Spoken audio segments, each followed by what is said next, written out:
Le Bénin, troisième pays producteur de coton dans la sous-région, avec un rendement de 597 000 tonnes pour la campagne 2017-2018. Une performance économique, mais avec des conséquences énormes pour l'environnement, car la culture de coton exige l'utilisation abondante des pesticides, des agents de nuisance et de pollution pour l'homme et son cadre de vie. Et c'est justement pour évaluer l'impact de l'utilisation des pesticides dans le bassin cotonnier béninois, qui à lui seul produit 60% du coton béninois, que le projet Aquatos a été élaboré. Pendant 5 ans, de 2013 à 2018, ce projet est mis en œuvre par le laboratoire de recherche en aquaculture et écotoxicologie aquatique de l'université d'Abomey-Calavi et le laboratoire des sciences et techniques de l'eau de l'Institut national de l'eau avec le soutien financier de la coopération universitaire belge. Le présent atelier est une occasion mémorable pour les scientifiques du dit projet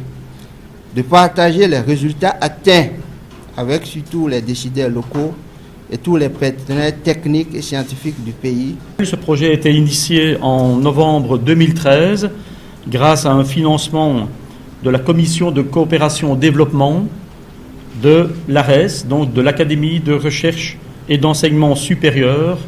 regroupant l'ensemble des universités et hautes écoles supérieures donc de la Belgique francophone. Cet atelier de clôture du projet Aquatos Bénin porte sur le thème pratiques phytosanitaires et risques écotoxicologiques dans le bassin cotonnier béninois, contribution de la recherche scientifique pour un diagnostic intégré des impacts sur les agrosystèmes aquatiques récepteurs. Et en s'inscrivant dans cette logique, le professeur Martin Pépin Aïnan, directeur général de l'environnement et du climat, représentant le ministre du cadre de vie, a insisté sur l'importance de ces données scientifiques. Pour lui, ces données sont assez suffisantes pour mettre un thème aux polémiques sur l'utilisation des pesticides agricoles au Bénin. Ainsi,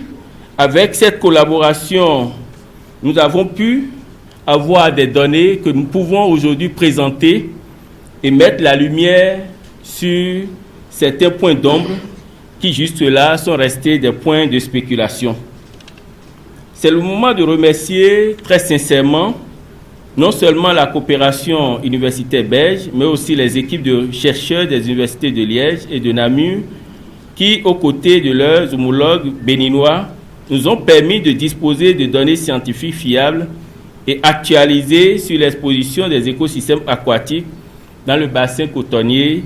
au nord du Bénin. Le projet Aquatos a également contribué en dehors de ces données scientifiques à la formation des cadres béninois, a déclaré Ludwine Glelet, représentante du ministre de l'Enseignement supérieur et de la Recherche scientifique. Le projet Aquatos Bénin a aussi contribué à la formation de ressources humaines de qualité en aquaculture et en écotoxicologie aquatique à travers 4 doctorants béninois, 20 étudiants de master et 22 étudiants de licence. En termes d'acquis hérités de ce projet, on peut également évoquer l'équipement et le fonctionnement des laboratoires de l'université de Parakou